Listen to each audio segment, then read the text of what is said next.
Bonsoir et bienvenue à tous. En marge de la session parlementaire en cours à Yaoundé, des députés ont assisté dans la capitale politique du Cameroun le 23 juin dernier à des activités d'un groupe d'une association de jeunes à la première édition de la journée du patriotisme économique destinée à promouvoir la consommation made in Cameroun. Oui, le made in Cameroun. On en reparle notamment dans ce contexte de pandémie de coronavirus, considéré pour beaucoup d'analystes comme étant une opportunité pour promouvoir les produits locaux camerounais.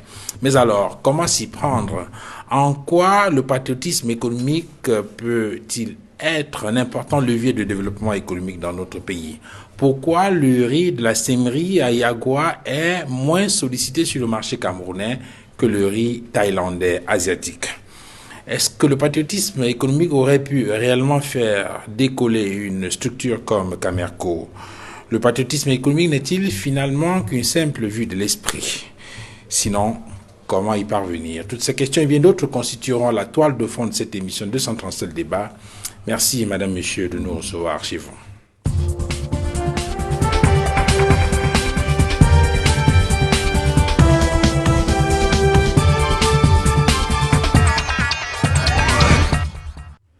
Sur le plateau 237 le débat ce soir, pour décortiquer cette thématique, le professeur Emmanuel Joatio. Bonsoir. Bonsoir Duval. Merci infiniment d'être venu sur ce plateau. C'est moi qui vous remercie de m'inviter une fois de plus sur ce plateau. J'espère que le sujet de ce soir, ô combien important, nous permettra d'édifier nos téléspectateurs, vos téléspectateurs qui sont très nombreux, des millions à travers le monde. J'espère que nous serons à la hauteur. J'en profite donc pour les saluer. Merci, professeur Emmanuel Joatio, d'être là. Vous êtes économiste, vous êtes expert en management, vous êtes enseignant dans plusieurs universités au Cameroun, en Afrique et bien sûr en France. Merci donc d'être là. Maître Simon Serge Kakak, bonsoir. Bonsoir Duval, bonsoir aux nombreux téléspectateurs de Kinox Télévision. Je vous remercie de m'avoir convié à cet échange particulièrement édifiant pour les Camerounais. Et je pense qu'une nouvelle fois, on va essayer de voir dans quelle mesure on peut éclairer les Camerounais sur cette thématique particulièrement attrayante. Vous êtes avocat au barreau du Cameroun, vous êtes président de l'association Juristes d'Afrique pour la bonne gouvernance et j'aime bien ajouter que ce soir davantage vous intervenez sous la casquette d'homme politique puisque vous êtes un UPCiste orthodoxe fondamentaliste. Bien entendu, et c'est pour cette raison justement que lorsque vous m'avez invité à venir parler du patriotisme économique, je me suis senti particulièrement concerné parce qu'un UPCiste digne de ce nom, chaque fois qu'on parle du patriotisme, il y a la chair de poule. Et justement, je commence avec vous, maître Kak. Lorsqu'on parle de patriotisme, on parle maintenant de patriotisme économique. Cette notion, ce concept ressurgit à la faveur d'une rencontre ou, si vous voulez, des activités qui ont été menées il y a quelques jours à Yaoundé par un groupe de jeunes, une association de jeunes, autour, je veux dire, en marge de la session parlementaire qui se tient en ce moment à l'hémicycle, je veux dire à Yaoundé, et on a reparlé de patriotisme économique, de promouvoir la consommation des produits locaux. On se souvient également qu'il y a quelque temps, il y a eu un conseil des ministres, et au cours de ce conseil des ministres, la question de la consommation des produits locaux a été évoquée. On en parle également depuis plusieurs années maintenant. Vous, en tant qu'UPCiste, lorsqu'on parle de patriotisme tout court, ça renvoie à quoi avant de poursuivre peut-être sur la notion de patriotisme économique?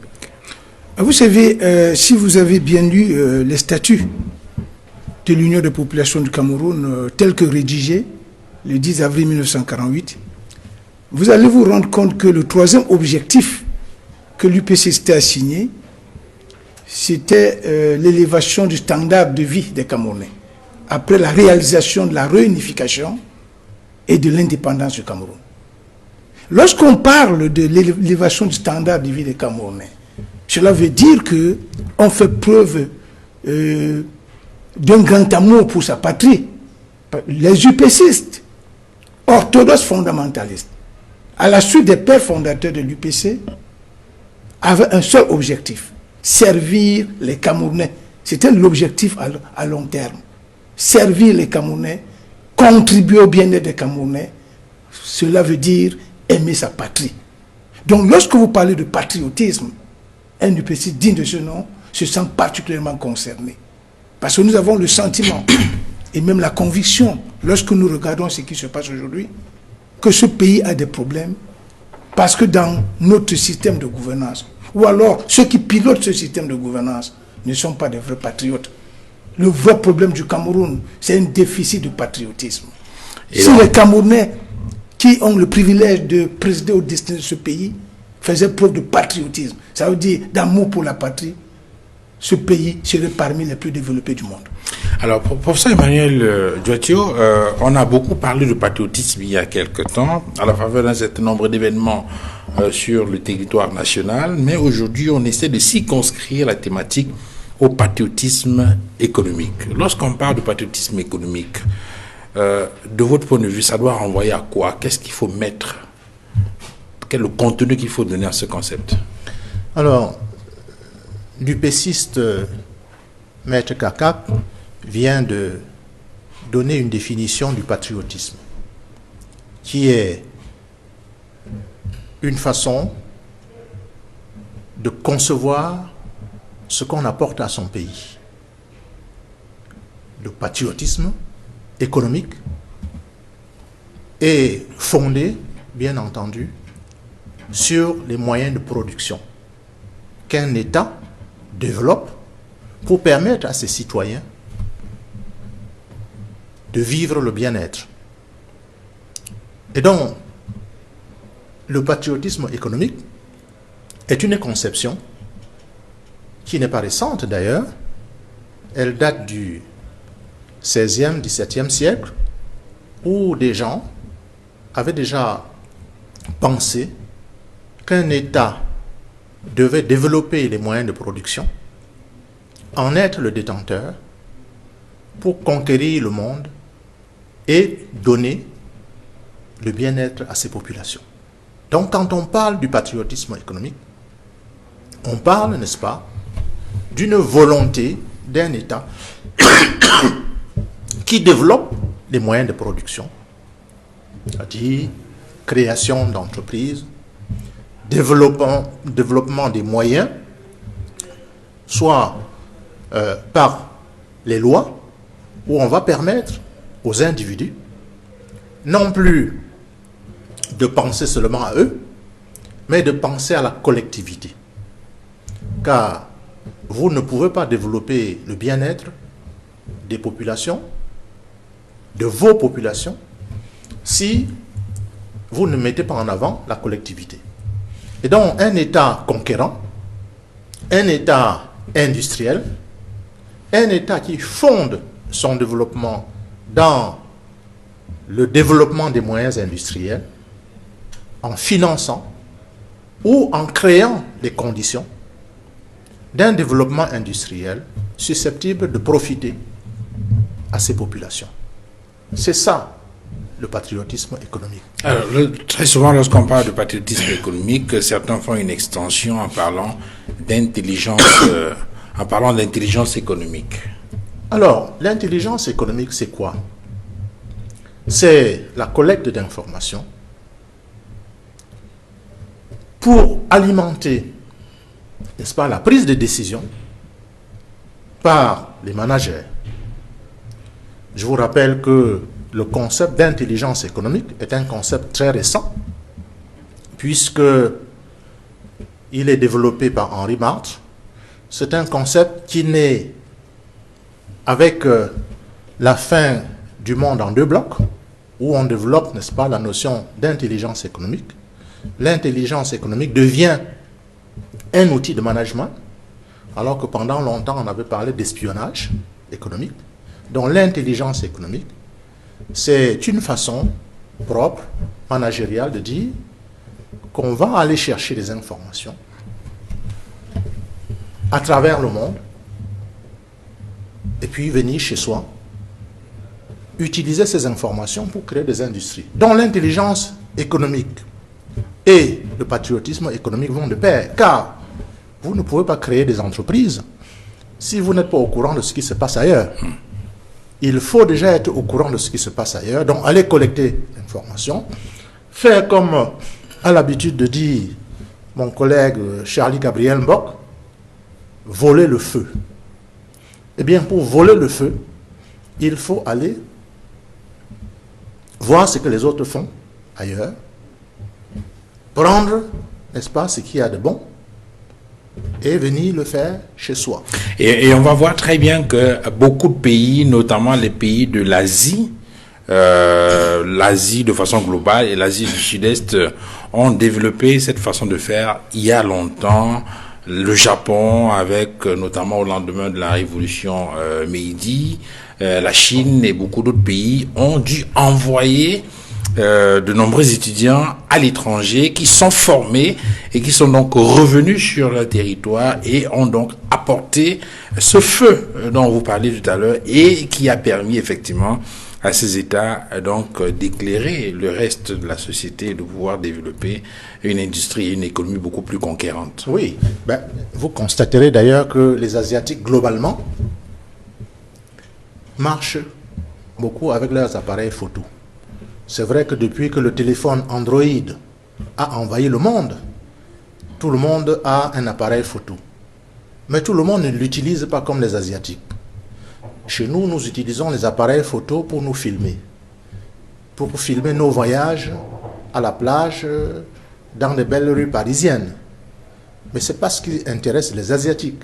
Bien sûr, ils se filment aussi dans ces belles avenues, mais en général, ils volent le feu avec leurs appareils et reviennent chez eux. C'est une culture. Et il me semble que probablement nous devrions développer ce type de culture pour pouvoir voler du feu. Envoyer des étudiants à l'étranger, c'est ce que font les Asiatiques, les Chinois. Mais avant les Chinois, les Japonais ont fait cela dans les années 70. Les Chinois n'ont fait qu'imiter ce que les Japonais ont fait bien avant eux. Ouais.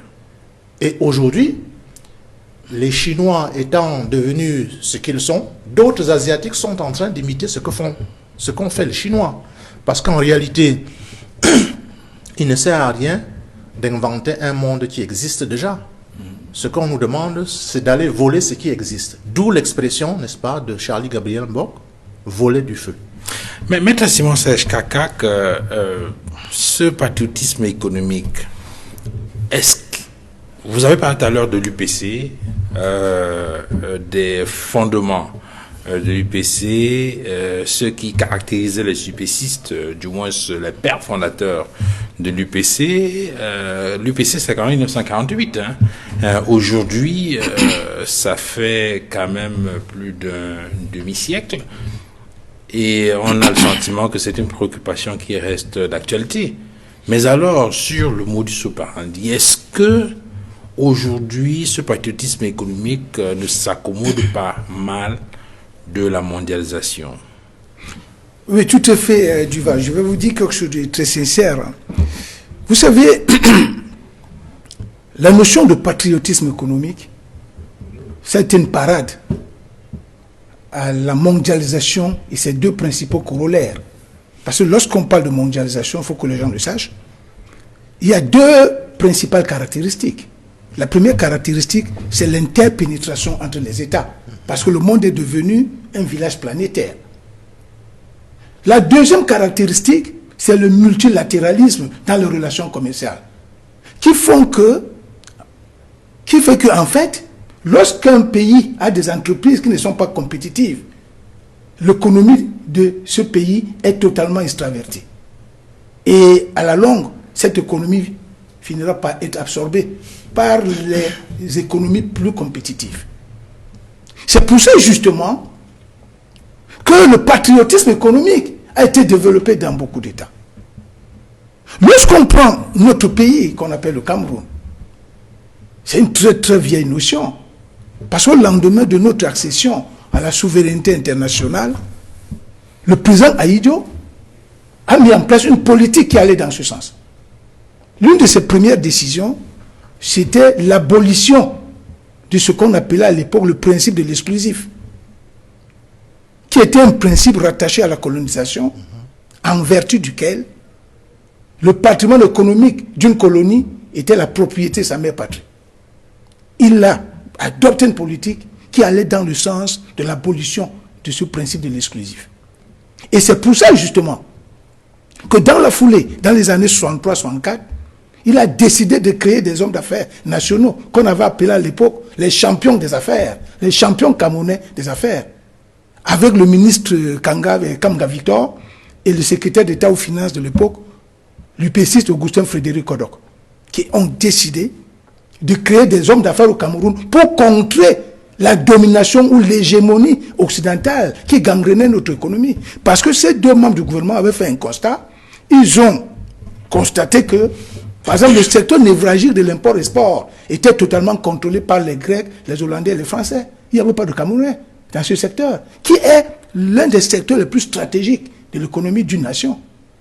Ils ont décidé de prendre des dispositions pour permettre aux Camerounais de se déployer dans ce secteur, en leur donnant des licences import-export, en leur donnant des subventions, en leur donnant de gros financements, et bien entendu, je parle sous le contrôle pour ça, en créant ce qu'on appelle à l'époque, en fait, je ne sais pas si ça existe encore, mais à l'époque on appelait ça l'entrepôt fictif, qui permettait à ces importateurs d'importer massivement, de vendre avant de payer les droits de douane.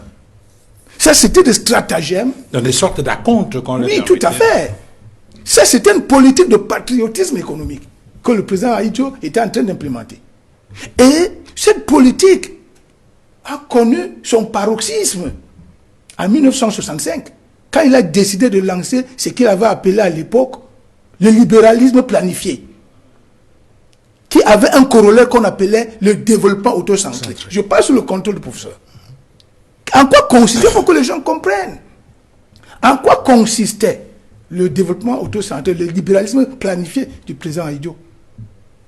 Il fallait que l'État reste maître du jeu économique.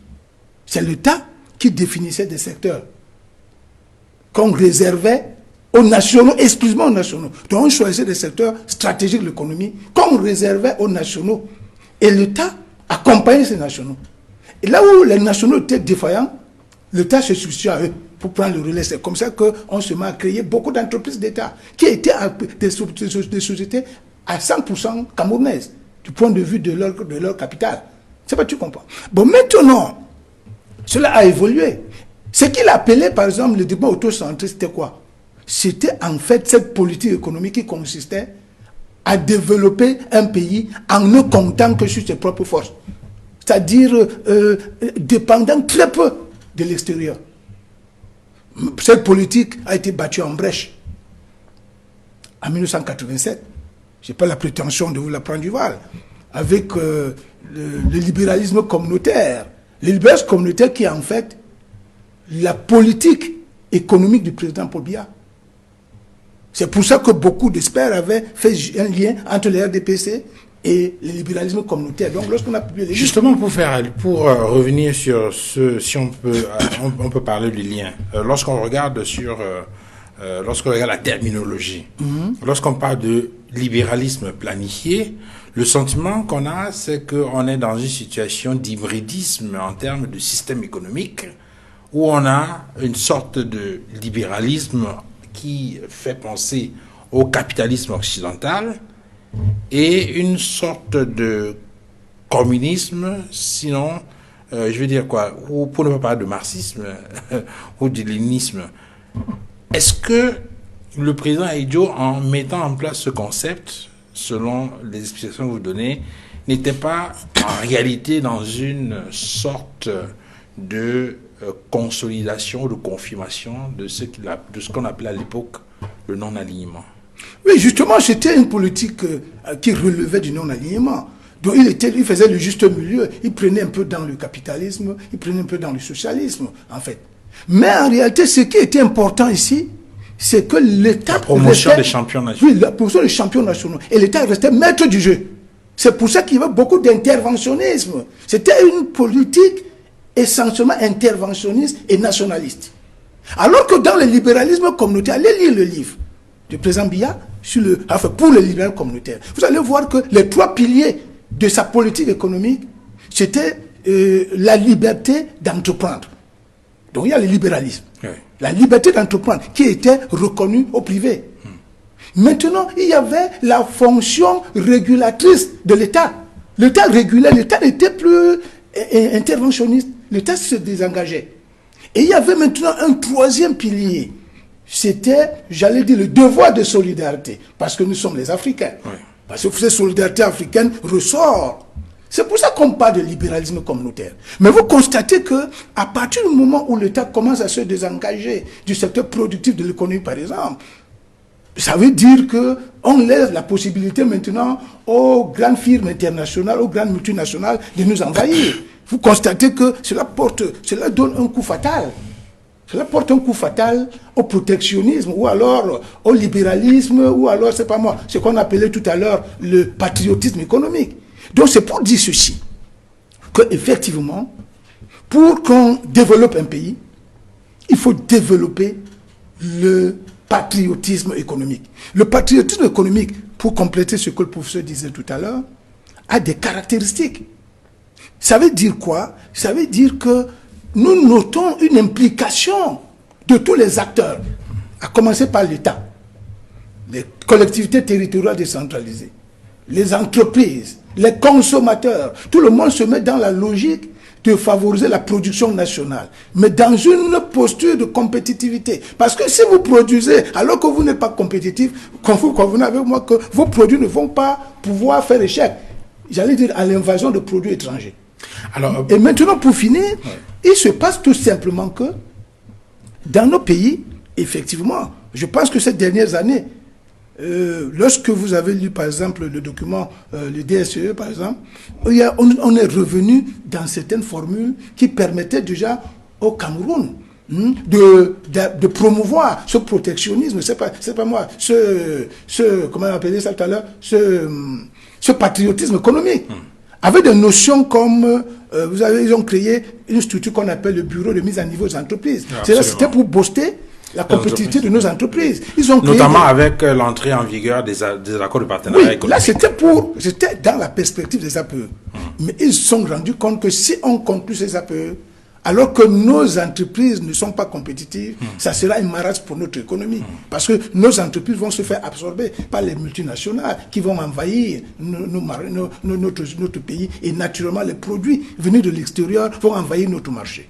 Ils ont également créé une structure qui, de mon point de vue, doit jouer un rôle essentiel. Ce qu'ils appellent la bourse de sous-traitance et de partenariat. Cela nous permet également de copier beaucoup de technologies qui vont nous permettre de nous rendre plus compétitifs. Parce que tant que nous ne sommes pas compétitifs, nous ne pouvons pas promouvoir un véritable patriotisme économique. Alors, on a fixé le curseur à 1987, Maître Kak, parce qu'il faudra qu'on revienne sur l'histoire des politiques économiques dans notre pays depuis les indépendances pour voir comment ce patriotisme économique a évolué, si tant est qu'effectivement il a évolué, pour qu'on voit à quel niveau est-ce que les difficultés ont commencé à apparaître et évidemment voir comment il est possible d'infléchir la courbe. Professeur Emmanuel Diattio, lorsqu'on écoute Maître Kak, on voit bien qu'au lendemain des indépendances, la politique mise en place par le président Ahidjo, qui était d'ailleurs considéré comme un anti-upéciste, avait dans sa politique justement un certain nombre d'éléments qui pouvaient être considérés comme émanants de la doctrine upéciste en matière de développement économique, Maître Kak. La question que je pose est celle de savoir si, de votre point de vue, en restant sur cette perspective-là, sur cette façon de faire, on aurait une situation nettement meilleure aujourd'hui. Je veux dire, cette politique qui a été mise en place par le président Ahidjo, il consistait entre autres à développer ces champions nationaux-là. Est-ce qu'on peut considérer aujourd'hui que pour le libéralisme communautaire qui est intervenu avec l'entrée en scène du président Biya a plutôt été un handicap ou un obstacle à cet élan qui avait été initié par le président Ahidjo par rapport au patriotisme économique? Alors, je ne sais pas si ça a été un obstacle ou pas, mais ce que je sais, c'est que lorsque vous prenez la décision de développer des champions nationaux, dans une économie comme la nôtre, qui partit de rien, après les indépendances en 1960, notre économie partait de rien. La première phase, bien évidemment, il fallait donner la possibilité aux Camerounais d'être de véritables importateurs, c'est-à-dire faire du commerce et de gagner des parts de marché en faisant ce commerce. Car il fallait engranger de l'expérience. Vous ne pouvez pas partir de rien et vous lancer dans l'industrie. Ce n'est pas possible. Donc, première phase, on crée des champions qui ne sont pas des industriels, qui sont des gens qui vont acheter, qui vendent et qui maîtrisent les circuits de distribution. Circuits de distribution sur le plan local et qui maîtrisent aussi, n'est-ce pas, les fournisseurs, maîtrisent les comportements sur le marché. La deuxième phase, c'est la phase d'industrialisation.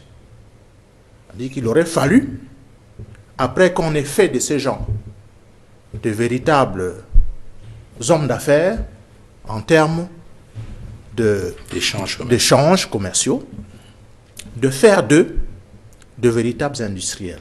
Or, pour faire d'eux de véritables industriels, il faut des politiques protectionnistes. Car une industrie naissante qui est en compétition avec une industrie éprouvée ne peut pas s'en sortir. Et ce que je dis, les pays comme la France l'ont pratiqué.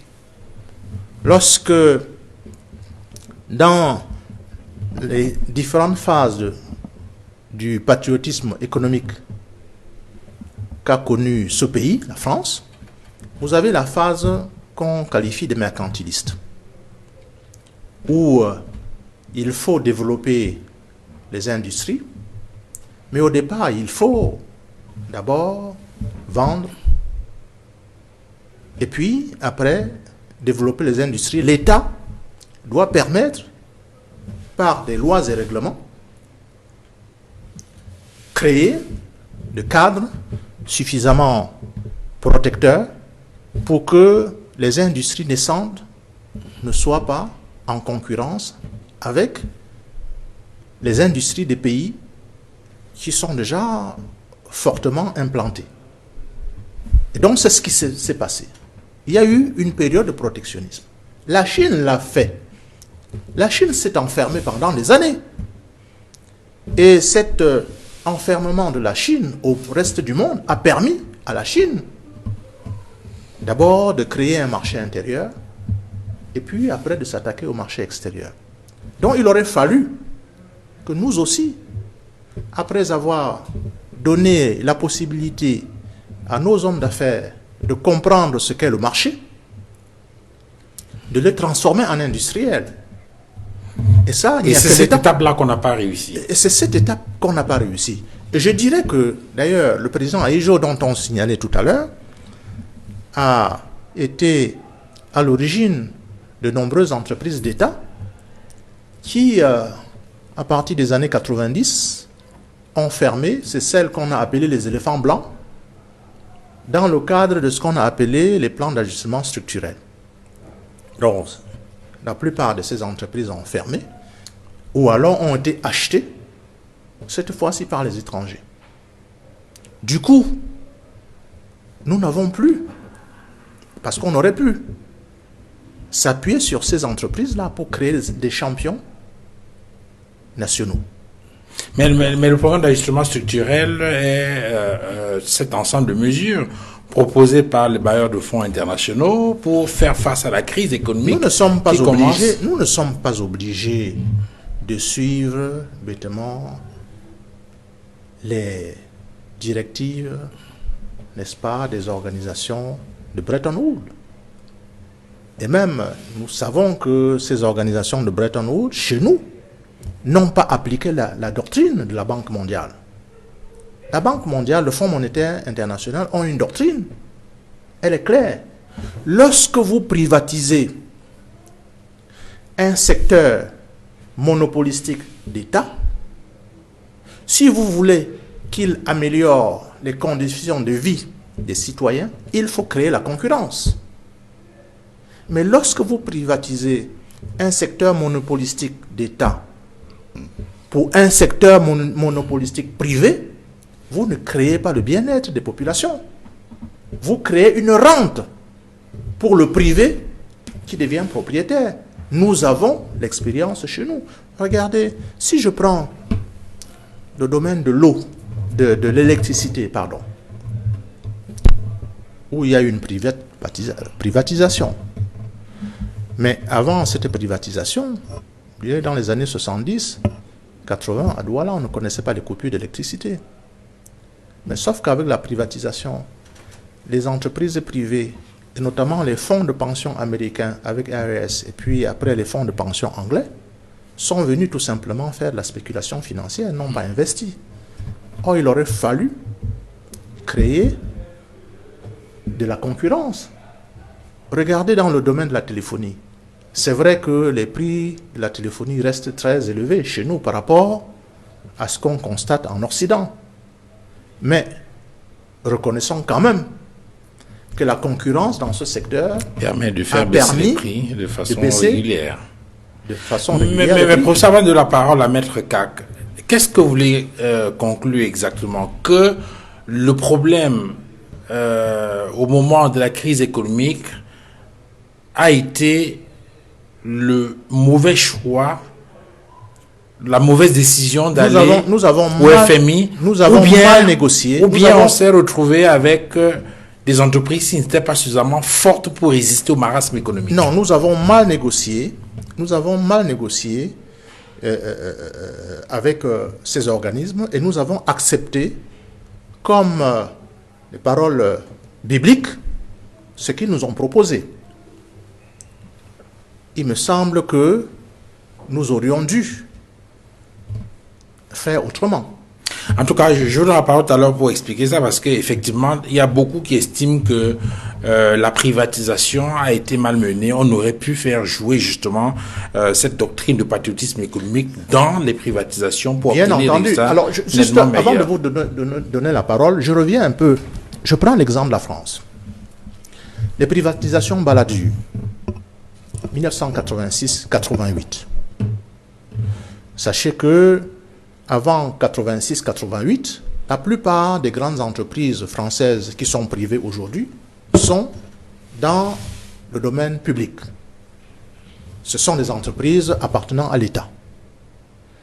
Et l'État français décide donc, à partir de 1984, de privatiser certaines entreprises. Et l'accélération de ces privatisations va se faire à partir de 86-88, lors de la cohabitation où Édouard Balladur est ministre des Finances. Et il va inventer un concept qui nous renvoie au patriotisme économique. Ce sont les noyaux durs. Nous privatisons nos entreprises, mais nous faisons en sorte que le tour de table, les entreprises qui vont prendre des positions fortes dans ces entreprises, soient des entreprises françaises. Car il ne faut pas que ces entreprises qui sont du secteur stratégique passent entre les mains de l'ennemi ou du concurrent. Eh bien, nous aurions pu aussi privatiser nos entreprises, mais en créant des noyaux durs, c'est-à-dire en nous appuyant sur des nationaux qui auraient pris position dans ces entreprises. Et là, nous aurions des entreprises, n'est-ce pas, typiquement camerounaises, sur lesquelles l'État pourrait baser sa politique économique. Vous allez développer cela tout à l'heure, parce qu'effectivement, sur cet aspect-là, certains estiment qu'il y avait des pesanteurs, ou qu'on n'avait pas les coudées franches sur un certain nombre de questions, et qu'on s'est retrouvé en train d'y aller un peu comme on conduit un mouton à l'abattoir. Vous allez développer cela tout à l'heure. Maître Kak, sur la question des... vous avez parlé de 87 pour le libéralisme communautaire. La question que je posais, c'est celle de savoir si pour vous il y a eu une césure entre pour le libéralisme planifié qui était proposé par le président Idjo et avec pour son corollaire le développement autocentré et pour le libéralisme communautaire qui intervient avec l'accession au pouvoir du président Biya. Oui, en fait, avant de répondre à cette question, Duval, je vais d'abord réagir sur les derniers développements du professeur. Hein. Parce qu'en réalité, lorsqu'il parle de la politique qui a été implémentée par les institutions de Bretton Woods au Cameroun, qui nous ont par exemple imposé les privatisations, ce qu'il n'a pas semblé intégrer dans son analyse ou bien dans ses développements, c'est qu'en fait, ce qu'on a appelé ici le programme d'ajustement structurel, c'était les idées développées par les États-Unis, superpuissance. Il y a eu un brillant économiste aux États-Unis qu'on appelait John Williamson. C'est lui qui a suggéré toutes ces idées qui ont été reprises plus tard par les institutions de Bretton Woods, qui ne faisaient qu'appliquer ce qu'on avait appelé le consensus de Washington. Le consensus de Washington, en fait, c'était les idées imposées par les États-Unis pour détruire toutes les velléités de patriotisme économique que les pays africains, par exemple, pouvaient développer.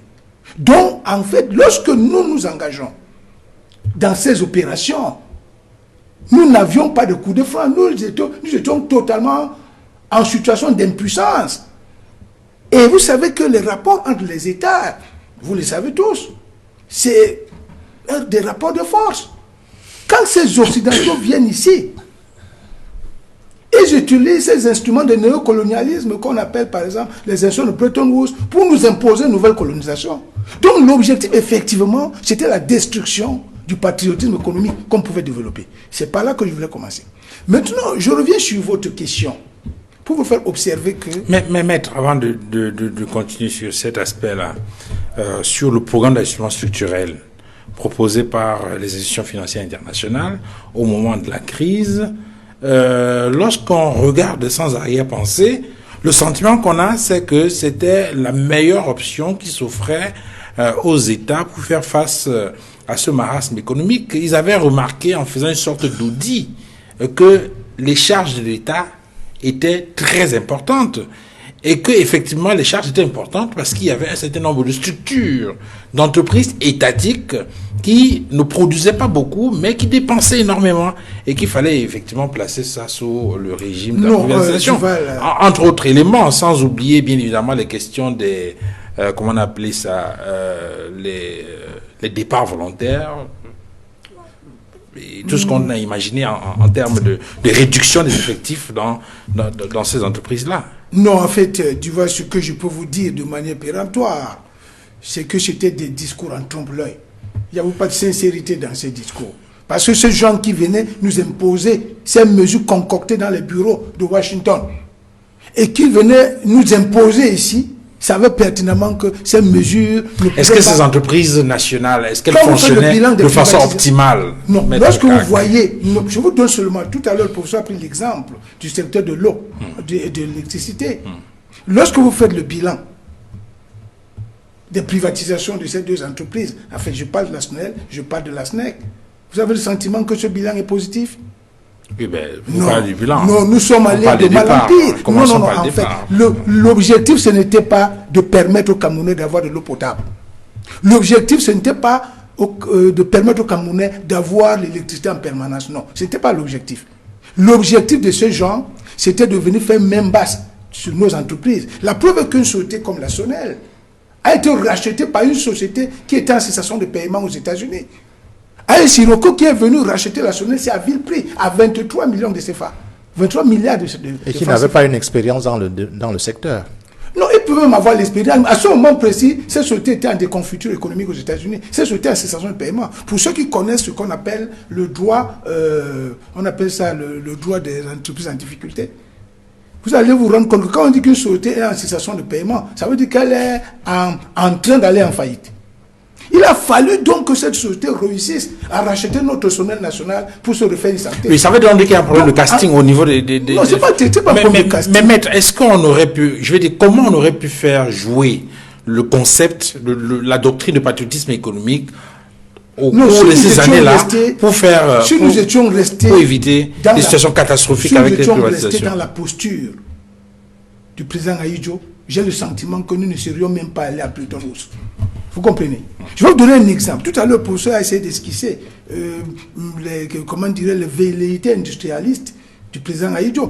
Effectivement, lorsque le président Ahidjo a créé des champions nationaux au niveau de l'import-export et au niveau, j'allais dire, au niveau agricole, il a pris sur lui de créer beaucoup d'entreprises dans le secteur agricole. Parce qu'il s'est rendu compte que le véritable potentiel, la véritable richesse du Cameroun, c'était dans l'agriculture. Il a créé beaucoup de sociétés qui avaient pour objectif de booster notre production agricole. Et pour leur permettre effectivement de booster, ça pas sous le contrôle du professeur. Ça veut dire qu'il était déjà dans la perspective du 2 points. Les agriculteurs. Lorsqu'à un moment donné, ils se rend compte que le Cameroun pourrait maintenant de passer à l'étape industrielle. C'est pour ça réaliste. Malheureusement, vous savez bien, je parle sous le contrôle du professeur, il y a une grande différence. Élève médiocre ou moyen, peut-être même un consultant va se retrouver là. C'est aussi la démocratisation. Non, c'est pour dire ceci, non, c'est pour dire que cette politique objectivement a été cassée. Maintenant, comme cette politique a été cassée, certainement qu'il y a eu une crise économique. Je ne veux pas épiloguer sur les causes de cette crise. Je ne sais pas si c'était les causes exogènes ou les causes endogènes. Toujours dit qu'il y a eu une crise. Il y a une crise qui a freiné l'élan. Qui a freiné. Bon. Je ne sais pas si ça a freiné, ça a cassé l'élan. Ça a cassé. Parce qu'entre freiner et casser, c'est effrayant. Si vous êtes en situation de crise, on va vous avaler. C'est ce qui s'est passé. Et les Occidentaux, notamment les États-Unis, mal en pire. Alors, professeur Emmanuel Diatio, il y a eu donc cet élan qui a été cassé avec la crise économique du milieu des années 80. Il y a eu les programmes d'ajustement structurel qui ne nous ont pas fait du bien, puisque les privatisations ont été menées, vous avez dit, dans une sorte de cafarnaum indescriptible, avec les conséquences néfastes qui sont celles qu'on peut observer aujourd'hui. Mais il y a quand même qu'après le programme d'ajustement structurel, on a atteint le point d'achèvement, qui, pour la plupart des observateurs, donnait à nouveau les coups de franche aux États pour pouvoir relancer leur politique économique de façon souveraine. Est-ce que vous avez le sentiment que depuis 2006, par là, 2003-2006, l'État du Cameroun, effectivement, a repris les choses en main et a mis en place une politique dans le sens, effectivement, de favoriser ce patriotisme économique et promouvoir le développement de notre pays? Mais écoutez, il me semble que, comme nous l'avons dit d'entame, c'est que le patriotisme économique doit être d'abord une volonté politique. Ça doit être une volonté politique. Car c'est le politique qui est l'alpha et l'oméga sur le plan économique. C'est le politique qui fixe le cap. C'est le politique qui détermine les moyens. C'est le politique qui encadre. Est-ce que depuis 2006, nous assistons à un développement du patriotisme économique? Je n'ai pas le sentiment que nous assistons au développement du patriotisme économique, puisque le patriotisme économique doit se ressentir dans le discours. D'abord, il faut faire comprendre aux acteurs économiques que nous avons besoin des industries fortes. Et ça, ce discours, ce sont les gouvernants qui doivent le tenir. Et une fois qu'ils ont tenu ce discours, il faut qu'ils mettent les moyens. C'est-à-dire qu'ils le détectent avec les créateurs de richesses, que sont les hommes d'affaires, les industriels, les secteurs susceptibles, n'est-ce pas, de permettre au pays de développer les champions. Et puis créer des outils financiers pour accompagner ces champions. Je vous rappelle que nous avons un problème. Et tous ceux qui parlent du patriotisme, je pense à Keynes qui l'a théorisé. Keynes dit, pour développer le patriotisme économique, il faut aussi être détenteur de moyens financiers. C'est-à-dire que vous devez avoir des banques qui financent, n'est-ce pas, l'industrialisation du pays. Or, qu'est-ce que nous constatons?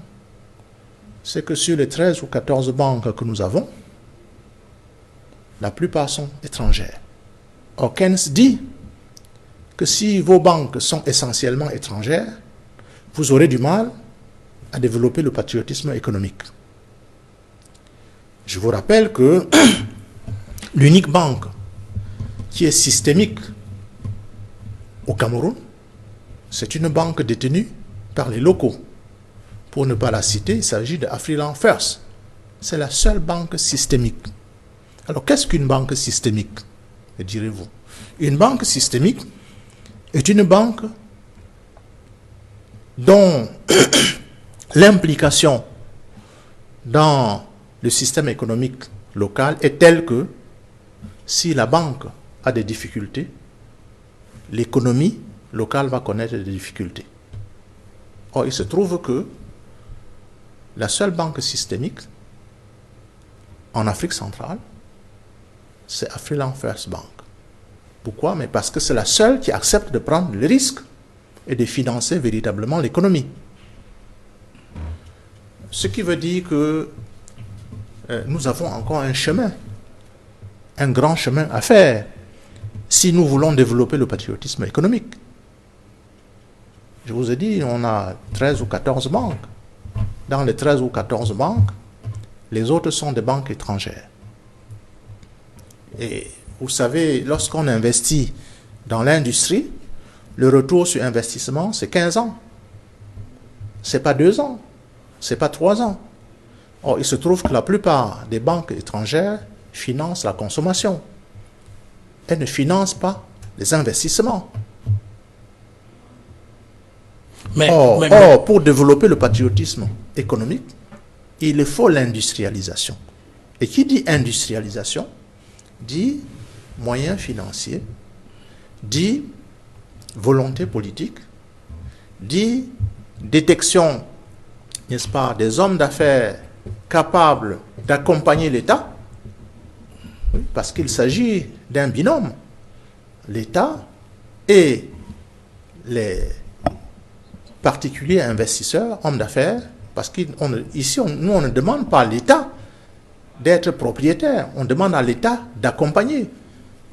Est-ce qu'on ne peut pas contourner la difficulté que vous évoquez là, notamment l'insuffisance, je veux dire, le faible taux d'entreprise ou de banque en mesure d'apporter ce type de soutien? Est-ce qu'on ne peut pas contourner ces difficultés en travaillant, par exemple, sur la mutualisation des forces, peut-être dans la sous-région? Est-ce que cela peut être un levier important? Mais pour mutualiser les forces dans la sous-région, ça relève encore une fois de plus de la volonté politique. Tout part de la volonté politique. Tout. Vous allez voir, rappelez-vous l'arrivée de Donald Trump au pouvoir aux États-Unis. Lorsqu'il arrive au pouvoir, quelles sont ses premières décisions?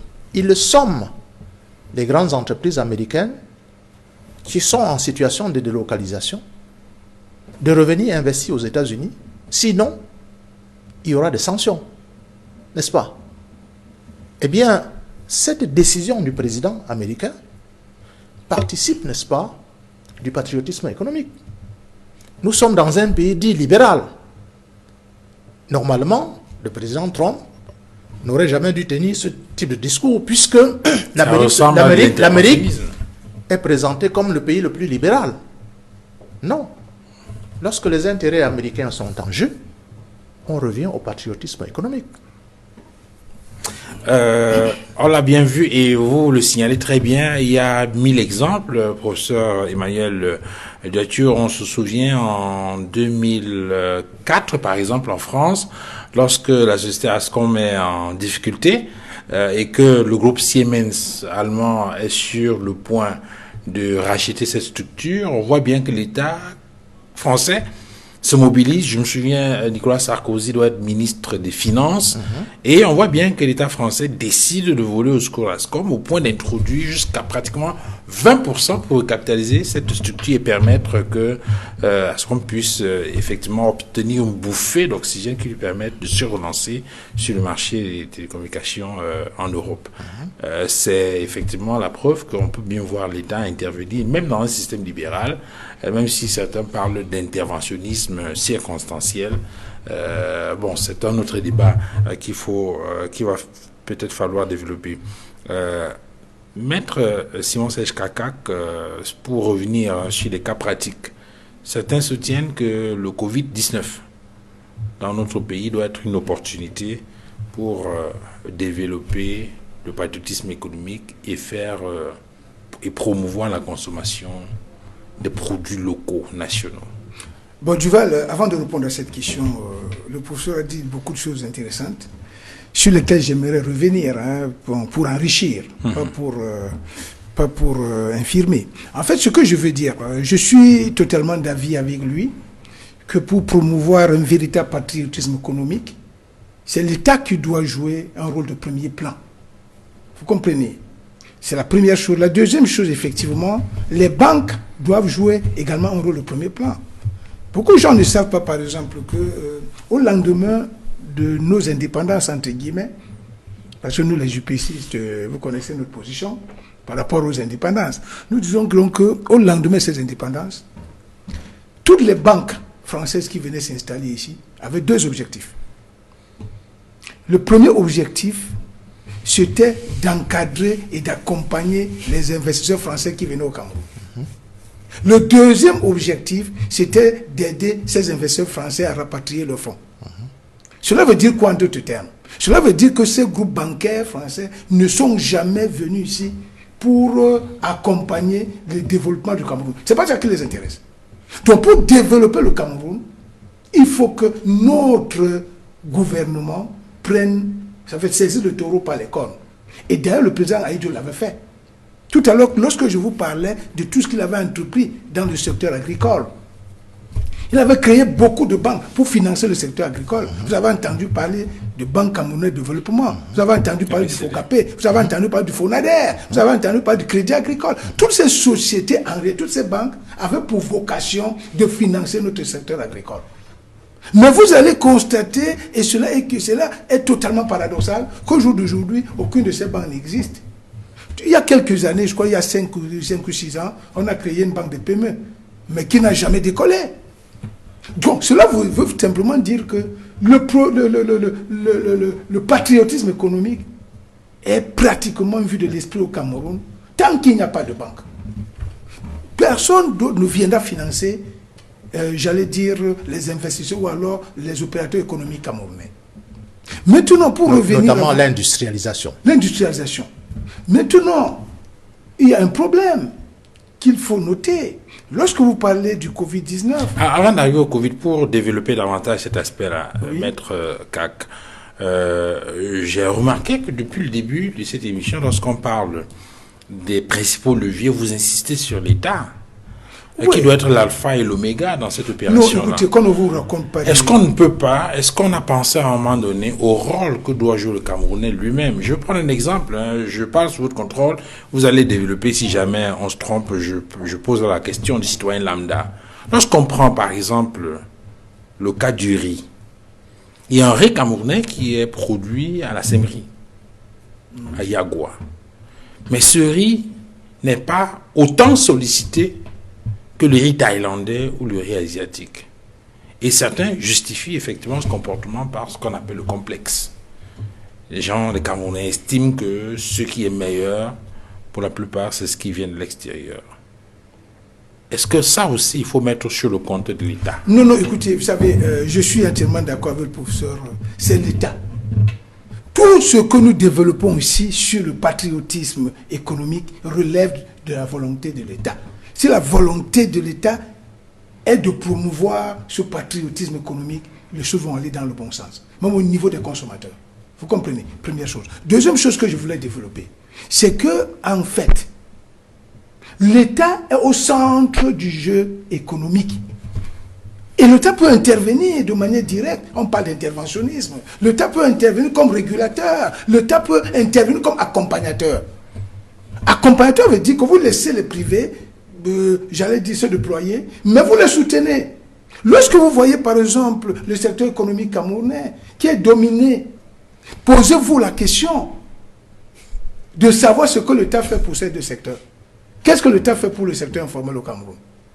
Alors que le secteur informel occupe plus de 50% de la population active. Lorsque vous regardez les PME, Est-ce que nous... Et l'opportunité que cela offre. Professeur, lorsque le riz sembri camerounais, je ne veux pas parler du riz de Ndonga, ne se retrouve pas sur les étals, dans les grandes surfaces, ou bien lorsque ce riz se retrouve dans les grandes surfaces, les Camerounais préfèrent le riz venu de Thaïlande. Est-ce que là, il n'y a pas un problème d'absence de patriotisme économique de la part du Camerounais lui-même, en attendant que l'État intervienne? Alors, je vous ai dit que... Ou patriotisme de consommation, si vous préférez ce concept. Oui, le patriotisme de consommation. Mais le patriotisme de consommation n'est pas suscité par quoi? Par le politique. À savoir que si un ministre vient à la télévision ou fait une émission de télévision et montre comment dans sa cuisine on est en train de... Ce qui n'est pas mauvais, c'est qu'il est bon. Eh bien, c'est ce que font les Occidentaux. Vous croyez que le bœuf de Bretagne est plus bon que le bœuf camerounais? Ils consomment la même herbe. Seulement, par ceux qui dirigent la société. Eh bien, le Camerounais lambda va se dire, ben, écoutez, s'ils le font, c'est que c'est bon. Et je sors du riz de semerie, je prends le système éducatif. Si tous ceux qui nous dirigent envoient leurs enfants dans nos écoles, plus personne n'enverra son enfant à l'étranger. Parce qu'on dira, ils croient au système qu'ils ont mis sur pied. Pourquoi moi... Pendant que vous parlez de l'école, je suis en train de penser aux hôpitaux aussi. Oui, pourquoi moi, pauvre citoyen camerounais, je vais chercher à envoyer mon enfant à l'étranger quand le ministre envoie son enfant à l'école, dans l'école du coin? S'il le fait, c'est qu'il croit en la qualité, n'est-ce pas, de la formation qui y est dispensée. S'il ne le fait pas, c'est qu'il n'y croit pas. Eh bien, pourquoi voulez-vous que moi, si j'ai la possibilité d'envoyer... C'est ça. Maître Kak, sur... Non, je veux compléter, parce que là, il a dit beaucoup de choses. Ce volet est très intéressant, Duval. En fait, ce que le professeur dit, et que je partage entièrement, c'est que c'est l'État qui est au centre de tout. Si l'État décide, les populations vont suivre. Je vous donne un petit cliché.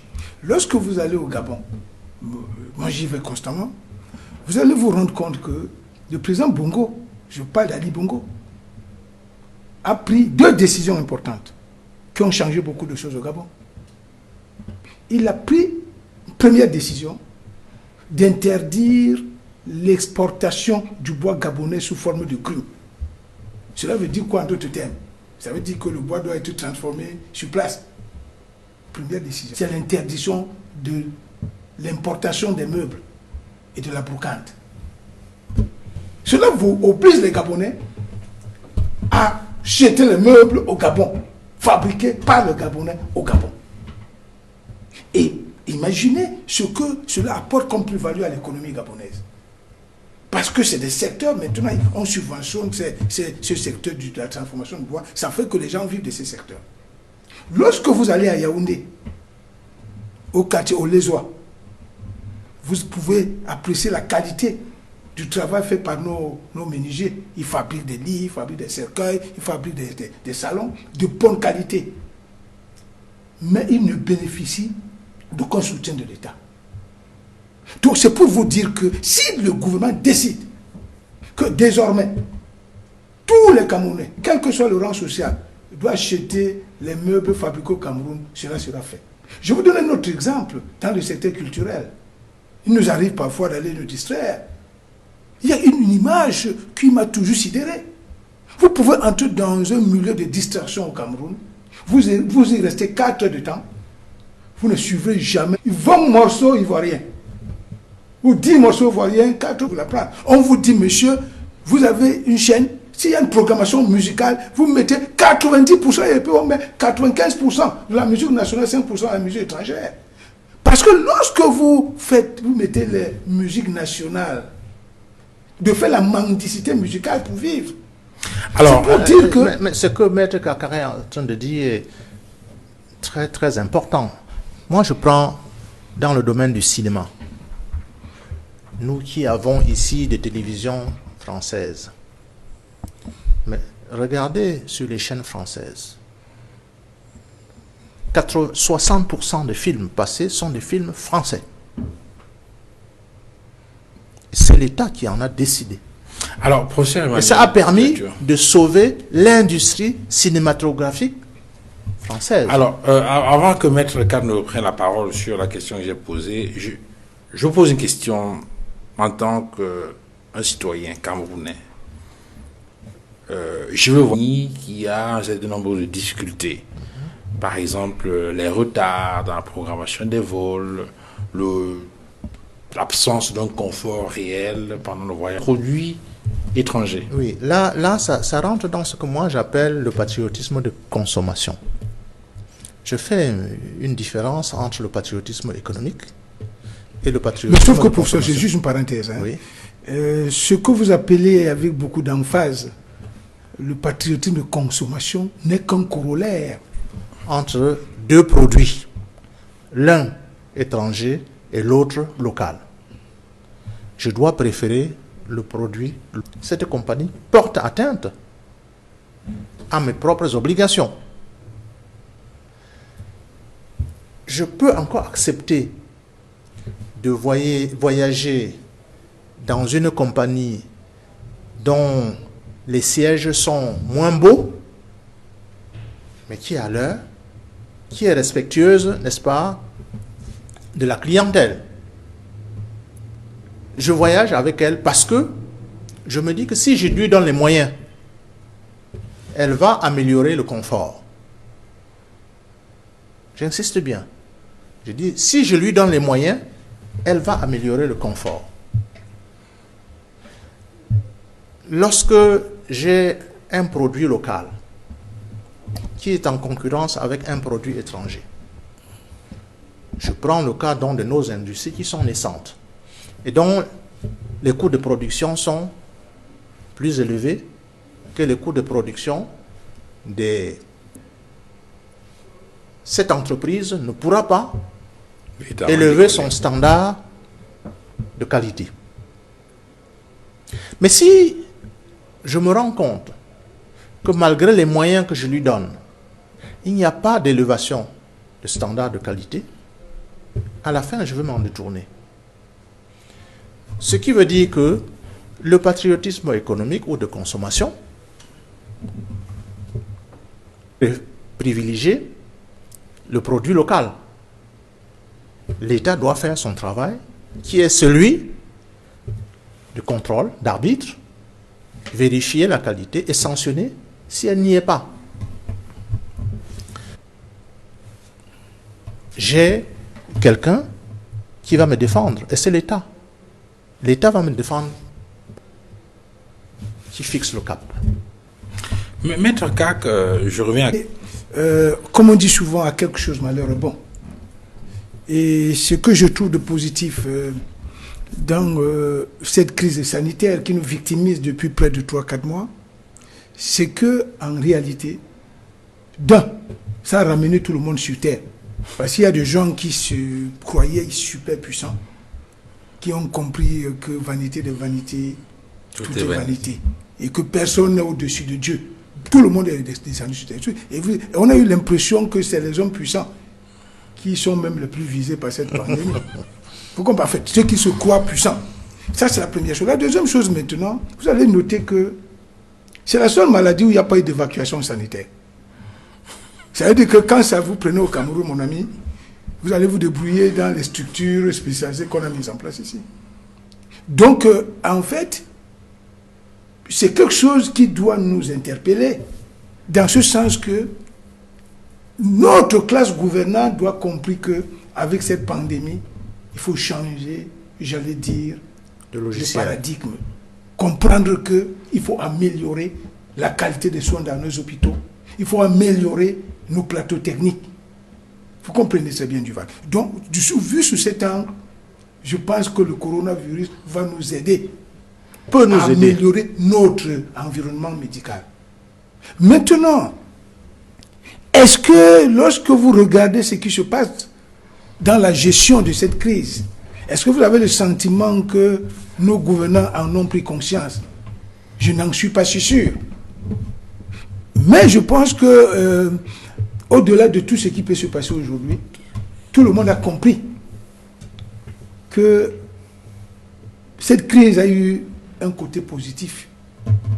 Ça va nous permettre de prendre conscience de notre propre situation.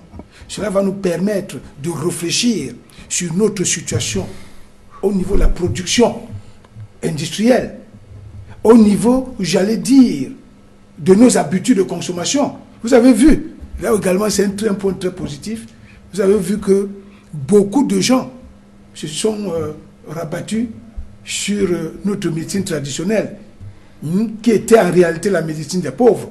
J'ai vu des gens vraiment, manifestement et apparemment puissants, consommer ce qu'on appelle chez nous le bazar de Kourouma. Tout le monde se débrouillait. Certains se sont même intoxiqués. Et vous-même, vous vous êtes rendu compte que lorsque vous faisiez un tour dans nos marchés, les vendeurs de ces écorces-là, mon ami, c'est sucré, c'est terriblement dans l'affaire. En fait, c'est pour dire que à quelque chose, malheur bon, et cette pandémie du coronavirus nous a donné d'autres enseignements que nous devons exploiter de manière optimale. Je suppose que pour une fois, nos gouvernants vont comprendre le message qui nous a été transmis par cette pandémie, et peut-être ça va nous permettre de nous inscrire véritablement dans une dynamique de développement.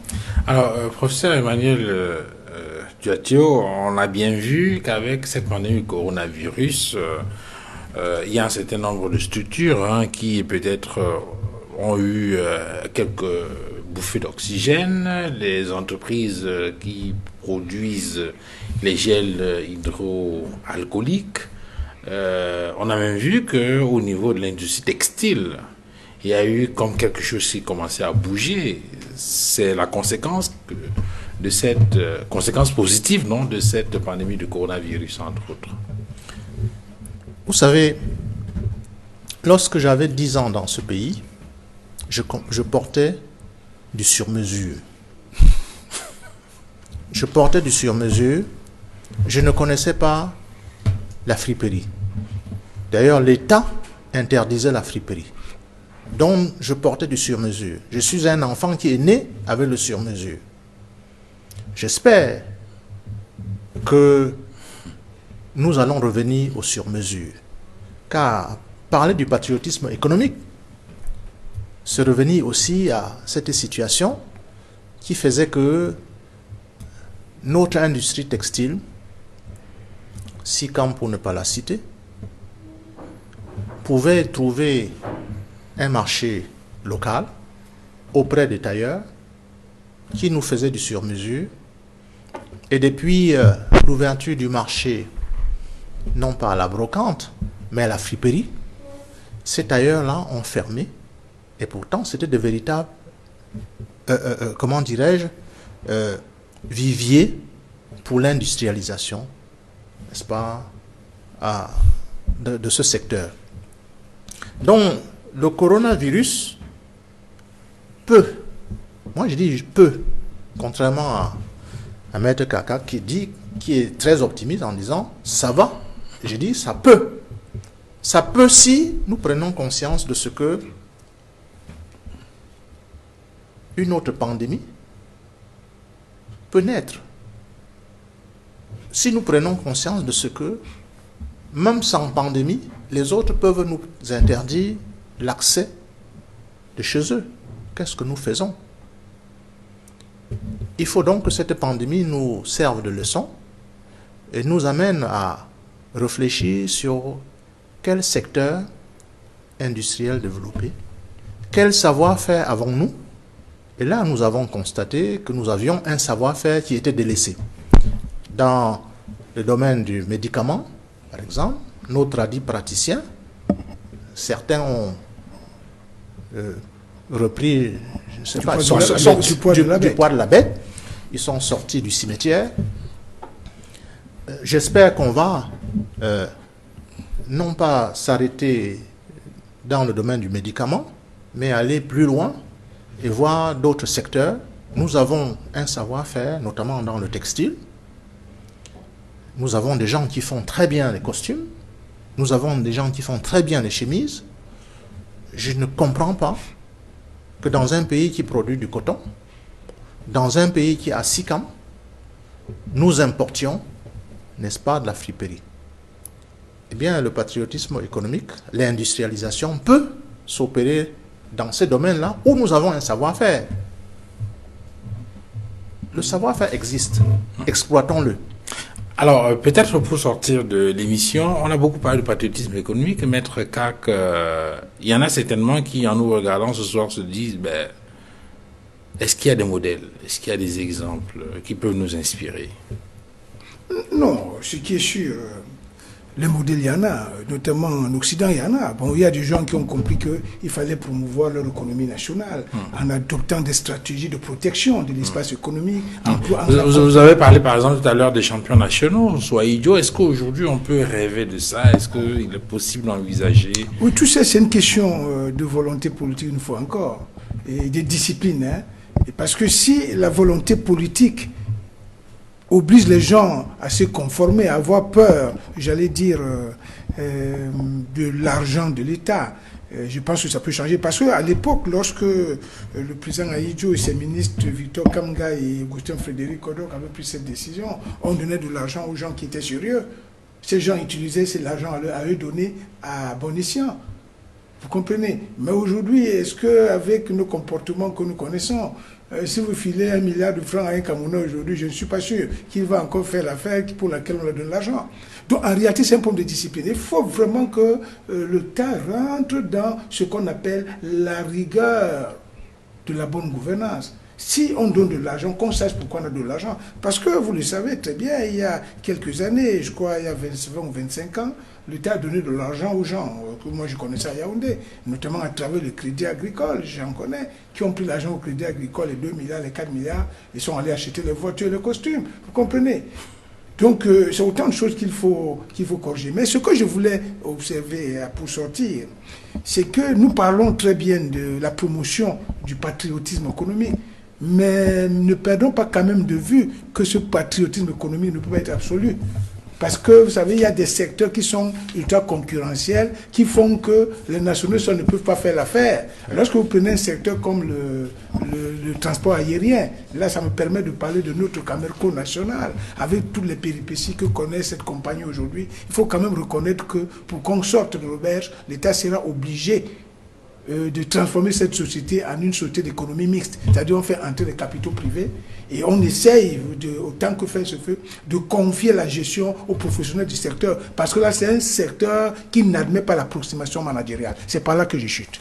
Et j'ajouterais que Camerco, privatisé, sans rentrer dans une alliance, n'est pas viable. Tout à fait. Et d'ailleurs, j'ai souvent dit que Camerco fait du point à point. Aucune compagnie aérienne faisant du point à point ne peut survivre longtemps. Le point à point, ça veut dire quoi? On prend quelqu'un à Douala, on le dépose à Paris et il se démerde. Aucune compagnie aérienne digne de ce nom ne fonctionne comme ça aujourd'hui. C'est pour ça que vous avez suggéré cette alliance. C'est pour ça qu'il faut des alliances. Alors, vous avez beaucoup parlé de la promotion des produits locaux, nationaux. Peut-être une mauvaise nouvelle pour vous à la fin de cette émission. Le coronavirus, contrairement à ce qu'on aurait imaginé, le coronavirus a amputé d'1 demi-milliard de francs CFA le budget de la MIPROMALO, qui est la mission de promotion des matériaux locaux. Ce n'est pas une bonne nouvelle. Pourtant, en cette période de pandémie, Maître Kak, vous le disiez tout à l'heure, ça devrait être une aubaine pour les entreprises qui font la promotion des produits locaux. Oui, mais en fait, vous savez, ça c'est pas surprenant. C'est pas surprenant, c'est pas surprenant. Ça, c'est les conséquences de la pandémie. On ne peut pas... En fait, les choses ne pouvaient pas en être autrement. Mais moi, je pense qu'il ne faudrait pas qu'on s'alarme face à ce genre de situation. Ce qui est sûr, il faut qu'on essaye de voir dans quelle mesure on peut tirer le meilleur de cette pandémie. Au niveau de la conscientisation, au niveau, j'allais dire, de la volonté politique tirer avantage de cette situation parce que, comme on dit souvent, toutes les situations malheureuses ne sont pas forcément porteuses de malheur. Et vous avez d'autant plus raison que de façon globale, on dit que la crise sanitaire actuelle, à cause de la crise sanitaire actuelle, le volume global des échanges commerciaux a reculé de 16% au cours du premier trimestre 2020. Donc, de façon globale, effectivement, cette crise sanitaire a eu un impact sur tous les secteurs de l'économie. Il faut donc espérer, effectivement, qu'au sortir de cette crise-là, que les choses soient relancées. Infiniment merci, messieurs, d'avoir participé à cette émission. Et au moment où on met un terme à cette émission, puisqu'on a beaucoup parlé d'encourager les champions nationaux, eh bien, on va faire un clin d'œil à ce jeune qui est à Bafoussam, qui a mis au point un véhicule. C'est un mécanicien de 27 ans qui a mis au point un véhicule, d'ailleurs, qui a été présenté à Bafoussam pendant les festivités de la fête de la jeunesse. C'était le 11 février 2019. Il a mis en place un véhicule qu'il appelle le SM237. C'est un véhicule qu'il a conçu de lui-même. Il dit qu'il a acheté, il a conçu entièrement la coque. Il a acheté le volant, le moteur, les amortisseurs. Mais le reste, il a fabriqué de lui-même. On a bien vu le gouverneur Awa Fonka et Rigobert Son à l'occasion de ces festivités-là. Je veux dire saluer cette initiative de ce jeune-là. On en profite pour lui faire un clin d'œil, comme on fait un clin d'œil à tous ceux qui créent, à tous ceux qui innovent. Parce que bien évidemment, il faut compter sur cette jeunesse créatrice, cette jeunesse qui invente pour développer notre pays demain. Infiniment merci, messieurs, d'être venus sur ce plateau. Merci à vous, professeur Emmanuel Duatio. Merci, Duval, de m'avoir invité. J'espère que ce n'est pas la dernière. Non, du tout.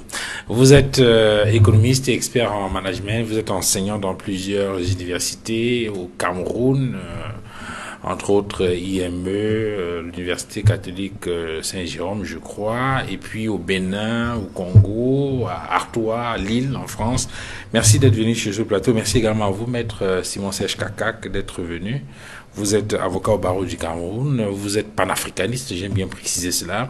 Vous êtes président de l'association juriste d'Afrique pour la bonne gouvernance et surtout UPCiste orthodoxe fondamentaliste. Merci à vous, madame, messieurs, d'avoir écouté cette autre livraison de 237 débats. Je vous souhaite une excellente soirée et à très bientôt. Au revoir.